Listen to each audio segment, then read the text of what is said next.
अस्सलाम वालेकुम स्टूडेंट्स, क्या हाल है? ठीक ठाक है। स्टूडेंट्स, आज हम पढ़ेंगे बायोकेमिकल फंक्शन ऑफ सल्फर।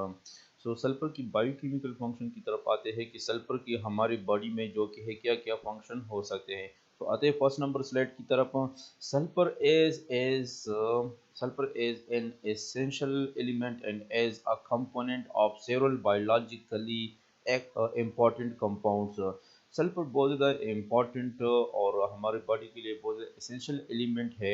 और ये जो कि है कई ऐसे हमारे बॉडी के जो कंपाउंड्स है, बॉडी के अंदर जो बायो मॉलिक्यूल्स है, तो उसकी इनमें से एक ये सल्फर जो है ये उसका एक इम्पॉर्टेंट कंपोनेंट है।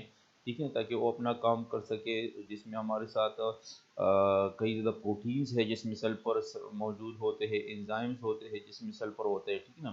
तो sulphur is an essential element and as a component of several biologically important compound, यानी जो हमारे लिए हमारे बॉडी के लिए जो कंपाउंड जो इम्पोर्टेंट कंपाउंड होते हैं उसकी ये एक इम्पोर्टेंट कंपोनेंट है। ठीक है ना।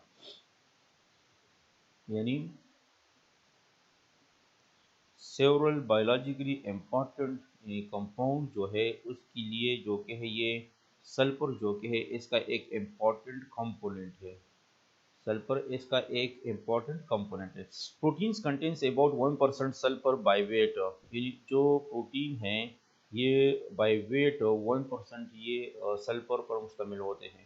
Proteins contains about 1% sulphur by weight, protein weight के लिहाज से 1% जो कि है इसमें सल्फर होता है। The sulphur is made available to the body by the protein containing methionine, cystine और सिस्टीन। सल्फर कौन कौन से प्रोटीन में पाए जाते हैं? सल्फर उन प्रोटीन में पाए जाते हैं जिसमें इस किस्म के एमाइनो एसिड्स होते हैं, यानी मेथियोनिन होता है क्योंकि मेथियोनिन में सल्फर होता है। ठीक है ना। सिस्टाइन जो कि हैं इसमें भी सल्फर होता है, एंड सिस्टीन जो कि है क्योंकि सिस्टीन में भी सल्फर है। ठीक है ना। So these three amino acids are sulphur containing amino acids. ये तीन जो एमाइनो एसिड्स है ये सल्फर कंटेनिंग एमाइनो एसिड्स है। ठीक है ना। Methionine, cystine and cysteine. और चूंकि इन तीनों में सल्फर पाया जाता है इसलिए ये तीनों एमाइनो एसिड्स यानी जो मेथियोनिन है, सिस्टाइन है, सिस्टीन है, ये जिन प्रोटीन में पाया जाता है, यानी जिन प्रोटीन में ये तीन एमाइनो एसिड्स हो तो उसमें भी सल्फर होगा। ठीक है ना। तो अगर इस तरह की प्रोटीन हम लेते हैं तो इससे हमारे बॉडी को जो कि है सल्फर मिल जाता है। So again I repeat, the sulphur is made available to the body by the proteins containing methionine, cystine और सिस्टीन, यानी हमारी बॉडी को सल्फर किस तरह मिलता है? अगर हम ये प्रोटीन ले लें जिसमें मेथियोनिन हो, सिस्टाइन हो या सिस्टीन हो। क्यों? क्योंकि ये तीनों एमाइनो एसिड जो के हैं, these three amino acids are sulphur containing amino acid, क्योंकि इन तीनों एमाइनो एसिड में सल्फर पाया जाता है इसलिए ये एमाइनो एसिड्स जिन प्रोटीन में पाए तो वो प्रोटीन जब हम बॉडी हम लेते हैं तो फिर इससे हमारी बॉडी को सल्फर मिल जाती है। ठीक है ना। तो ये सल्फर का इंट्रोडक्शन था और हमारी बॉडी को किस तरह सल्फर जो कि है ये प्रोवाइड होता है। सो नेक्स्ट स्लाइड की तरफ जाते हैं।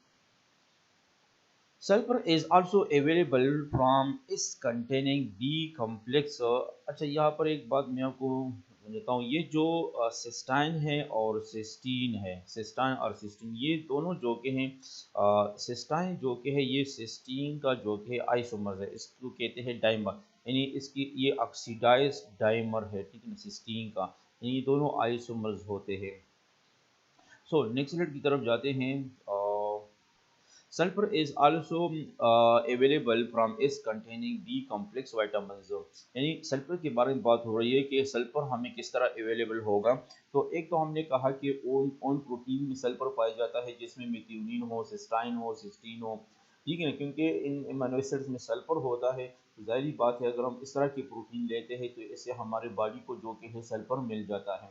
सो दूसरा जो कि है सल्फर किस तरह हमारे बॉडी को अवेलेबल होगा? Sulphur is also available from इस कंटेनिंग, यानी सल्फर कंटेनिंग, इसका मतलब है sulphur containing B complex vitamins like, यानी सल्फर जो कि है इस किस्म के विटामिन, सल्फर कंटेनिंग जो विटामिन बी कॉम्प्लेक्स है इनमें भी पाए, फॉर एग्जांपल थायमीन। अब ये विटामिन बी कॉम्प्लेक्स में था थायमीन, इसको TPP कहते हैं। TPP इसको क्यों कहते हैं? क्योंकि थायमीन का जो पूरा नेम है वो क्या है? थायमीन पायरोफॉस्फेट है। थायमीन का जो पूरा नाम है वो थायमीन पायरोफॉस्फेट है, पायरोफॉस्फेट। इसलिए थायमीन पायरोफॉस्फेट को शॉर्टकट जो के है इसको TPP इसको कहते हैं। फॉर एग्जांपल एक दूसरा एग्जांपल जो कि को एंजाइम है, इसमें भी सल्फर पाया जाता है।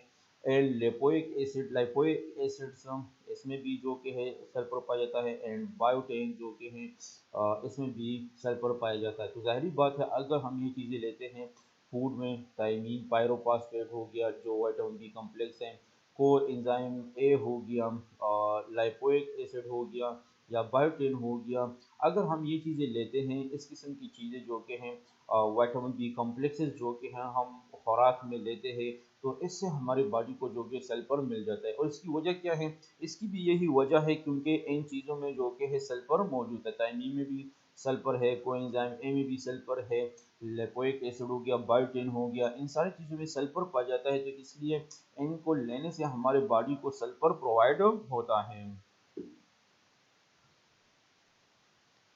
Certain sulfolipids and glycoproteins in mucotin and chondroitin sulfate heparin also provide sulfur। इस तरह सल्फर जो कि म्यूकाइटिन, कंड्राइटिन, सल्फेट, हेपारिन, इससे भी जो कि है सल्फर हमारे बॉडी को मिल जाता है। ये जो कि है सल्फर की अक्यूरेंस दी कि हमारी बॉडी को सल्फर किस तरह मिल जाता है। नेक्स्ट स्लाइड की तरफ जो कि है थोड़ा मूव करते हैं कि नेक्स्ट स्लाइड में क्या है। डाइटरी सोर्सेज हम इसके पढ़ते हैं सल्फर की। Sulphur is present in the food as inorganic sulphate and organic sulphate. Sulphur हमारे खुराक में जो कि है इनऑर्गेनिक सल्फेट की शक्ल में होता है एंड ऑर्गेनिक सल्फेट की शक्ल में होता है। Organic sulphate and inorganic sulphate की शक्ल में होता है। फॉर एग्जांपल ऑर्गेनिक सल्फेट की कौन सी एग्जांपल्स है? फॉर एग्जांपल प्रोटीन है, एमाइनो एसिड्स है एंड पेप्टाइड्स है। Protein, amino acids and peptides है। ये जो कि है कुछ ऑर्गेनिक सल्फेट है, ठीक है ना। Proteins, amino acids and peptides. Major sources are proteins rich in methionine and cysteine. लेकिन सल्फर को लेने के लिए जो मेजर सोर्सेज है वो क्या है? ये वो प्रोटीन्स है जिसमें मेथियोनिन हो एंड सिस्टीन हो। मैंने आपको पहले भी बताया था कि अगर जिन प्रोटीन में मेथियोनिन पाया जाता है या सिस्टीन पाया जाता है, इससे हमारे बॉडी को सल्फर जो कि है मिल जाता है, क्योंकि इसके मेजर सोर्सेज ये है मेथियोनिन एंड सिस्टीन। एब्जॉर्प्शन की तरफ आते हैं, सल्फर की एब्जॉर्प्शन की तरफ। Sulphur as ingested as organic sulphates as in proteins or as inorganic sulphates. Sulphur जो कि है ये organic sulphate, for example protein, इसकी एग्जांपल प्रोटीन हमने लिया, और खासकर वो प्रोटीन जिसमें मेथियोनिन और सिस्टीन पाया जाता है, या इनऑर्गेनिक सल्फेट्स की शक्ल में भी होता है। तो इससे जो कि है हमारे बॉडी को जो कि है इस तरीके से हम बॉडी को इंजेस्ट करते हैं, ठीक है ना।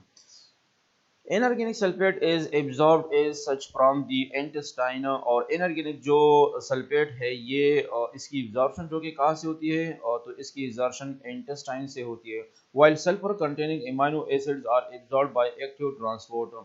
अगर सल्फर इनऑर्गेनिक सल्फेट में मौजूद है, यानी हम इसको इनऑर्गेनिक सल्फेट से हासिल करते हैं, तो फिर इसकी एब्जॉर्प्शन इंटेस्टाइन में होगी, ठीक है।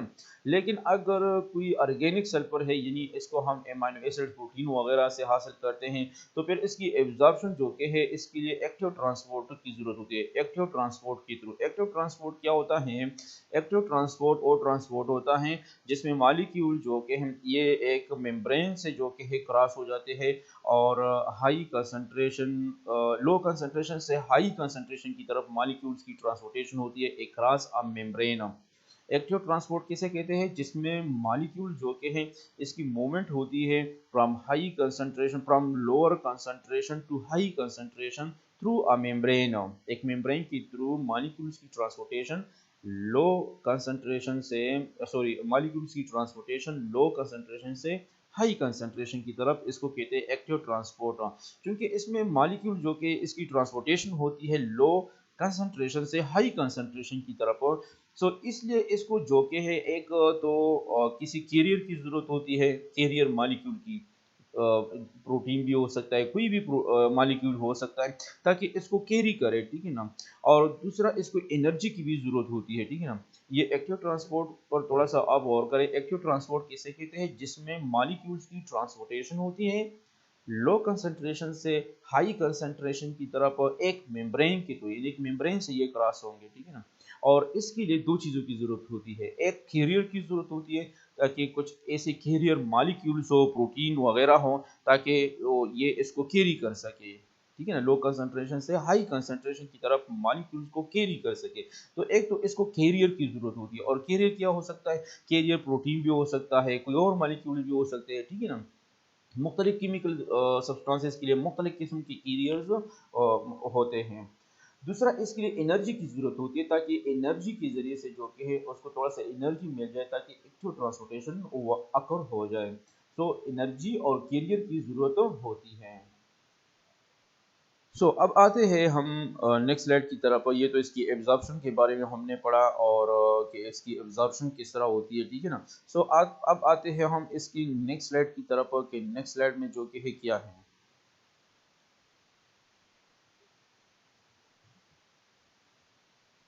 अच्छा, अब हम आते हैं सल्फर की बायोकेमिकल फंक्शंस की तरफ आते हैं। फॉर्मेशन ऑफ एक्टिव सल्फेट्स की फॉर्मेशन, के एक्टिव सल्फेट की फॉर्मेशन किस तरह अकर होती है।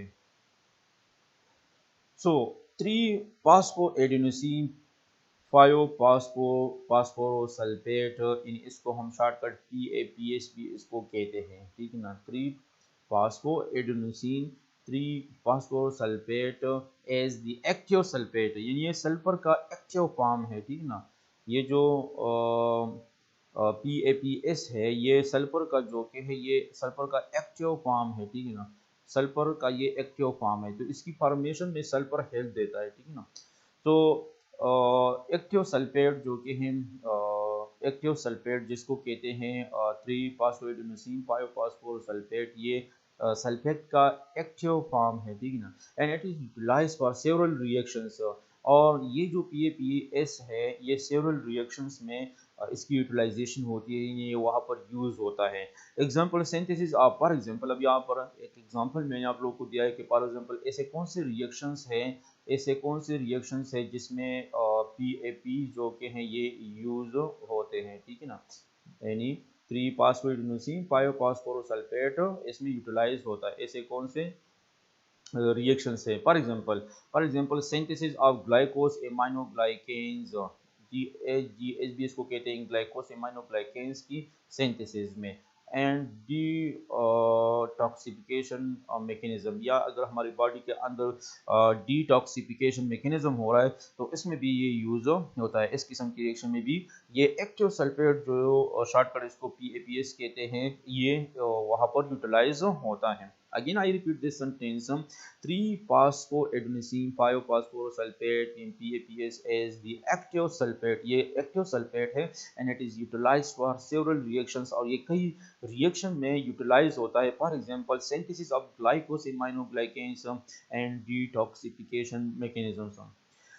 Sulfur containing amino acids are very essential for the structural conformation and biological functions of proteins.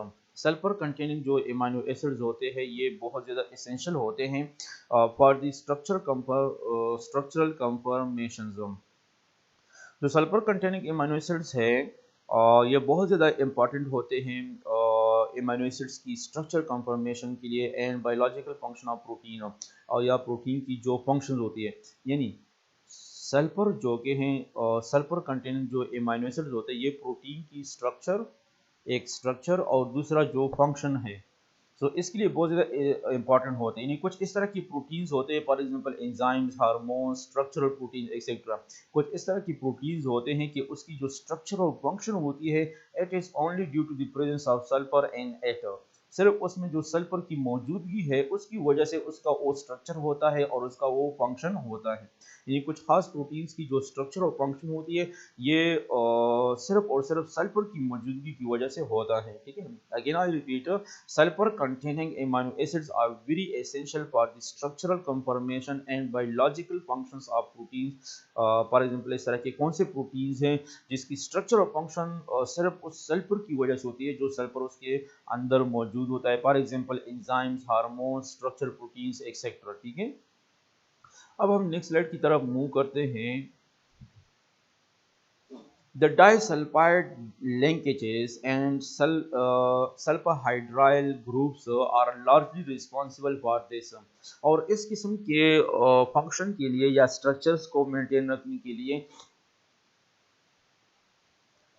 जो डाइसल्फाइड लिंकेजेस होते हैं या सल्फोहाइड्राइल जो होते हैं ग्रुप्स होते हैं, यानी डाइसल्फाइड लिंकेजेस हो गए या सल्फोहाइड्राइल ग्रुप्स हो गए, SHO के हैं, ये बहुत ज़्यादा इंपॉर्टेंट या रिस्पॉन्सिबल होते हैं, are largely responsible for this. The sulfur containing amino acids and for example methionine as S-adenosyl methionine is actually involved in transmethylation reactions and S-adenosyl methionine also acts as the initiator and the initiation process of protein synthesis। जी, अब क्या है कि जो sulfur containing amino acid methionine है, methionine this is very important amino acids methionine, क्योंकि ये जहाँ पर प्रोटीन सिंथेसिस स्टार्ट होता है तो सबसे पहले ये एमाइनो एसिड जो कि है ये वहाँ पर मेन रोल किरदार अदा करता है। आपने ट्रांसलेशन जो कि है पढ़ा होगा प्रोटीन सिंथेसिस में, तो वहाँ पर आपने पढ़ा होगा कि methionine is the first amino acid कि ये आकर यहाँ से जो कि है अमीनो एसिड्स की लिंकेज स्टार्ट हो जाती है, यानी अमीनो एसिड्स की एक दूसरे के साथ बॉन्ड फॉर्मेशन स्टार्ट हो जाता है और इस तरह का एक खास प्रोटीन फिर बन जाता है। So the sulphur containing amino acid जो मिथ्योनिन है is S-adenosyl methionine is actually involved in transmethylation, यानी ये ट्रांसमिथाइलेशन रिएक्शन में इन्वॉल्व होता है। एंड इस adenosyl methionine also acts as the initiator, ये इनिशिएटर के तौर पर काम करता है। जिस तरह मैंने कहा कि जब भी प्रोटीन सिंथेसिस होती है, प्रोटीन सिंथेसिस, तो प्रोटीन सिंथेसिस का जो पहला ट्रांसलेशन में जो पहला स्टेप है वो है इनिशिएशन प्रोसेस। तो इनिशिएशन प्रोसेस में सबसे पहले ये इनिशिएटर के तौर पर यूज होता है मिथ्योनिन। इसके बारे में ये बात याद रखें मिथ्योनिन के बारे में कि मिथ्योनिन वो अमीनो एसिड्स है कि जब भी प्रोटीन सिंथेसिस की होती है तो उसमें जो ट्रांसलेशन स्टेप होता है उसमें जो पहला जो प्रोसेस है वो है इनिशिएशन प्रोसेस। तो इसमें जो इनिशिएटर यूज होता है, कौन सा अमीनो एसिड इनिशिएटर यूज होता है, तो वो है मिथ्योनिन। और मिथ्योनिन में सल्फर, ये सल्फर कंटेनिंग अमीनो एसिड्स है। सो मिथ्योनिन जो कि है acts as a initiator for the initiation process of the protein synthesis. तो नेक्स्ट स्लाइड की तरफ जाते हैं। Iron sulphur proteins are found in electron transport chain. इस तरह आप नेक्स्ट सेमेस्टर में जो कि इलेक्ट्रॉन ट्रांसपोर्ट चेन पढ़ेंगे, तो उस इलेक्ट्रॉन ट्रांसपोर्ट चेन में जो कि है आपको इस तरह की प्रोटीन्स वगैरह आपको मिलेंगे कि वह वो जो कि आयरन सल्फर पर मुश्तमिल होंगे। Iron sulphur proteins are found in electron transport chain. Sulphur containing vitamins such as biotin, pantothenic acid, thiamine, lipoic acids are involved as coenzyme। इस तरह के कुछ इस तरह के सल्फर कंटेनिंग विटामिन्स हैं, sulphur containing vitamins for example biotin हो गया, फॉर एग्जांपल पेंटोथेनिक एसिड हो गया, थाइमीन हो गया, लिपोइक एसिड हो गया, ठीक है ना। ये एज अ को एंजाइम के तौर पर यूज होते हैं, इट एक्ट्स एज अ को एंजाइम के तौर पर ये यूज होते हैं।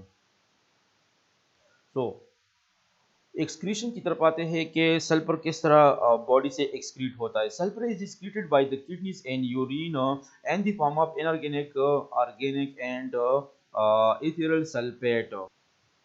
सल्फर जो कि है ये किस तरह एक्सक्रीट होता है। So sulfur is excreted by the kidneys, यानी किडनीज के थ्रू उसकी एक्सक्रीशन होती है एंड यूरिना, यानी किडनीज के थ्रू यूरिन में इसकी एक्सक्रीशन होती है। और कौन से फॉर्म में, इनऑर्गेनिक फॉर्म में भी ये एक्सक्रीट होता है, ऑर्गेनिक फॉर्म में भी सल्फर एक्सक्रीट होता है, एंड इथेरियल फॉर्म में भी ये एक्सक्रीट होता है। इथेरियल सल्फेट ये भी सल्फेट का एक फॉर्म है और मोस्टली ये यूरिन में अकर होता है, जिसमें ये मोस्टली जो कि है ये जो कि है वहाँ पर एक कम्प्लेक्स फॉर्म है इसका, जो एरोमेटिक हाइड्रोक्सी जो कंपाउंड है उसके साथ ये जो कि है मिल जाता है, कंबाइन होता है।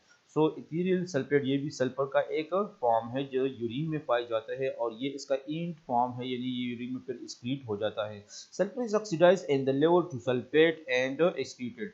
सल्फर जो कि है ये लिवर में ऑक्सीडाइज हो जाता है सल्फेट में।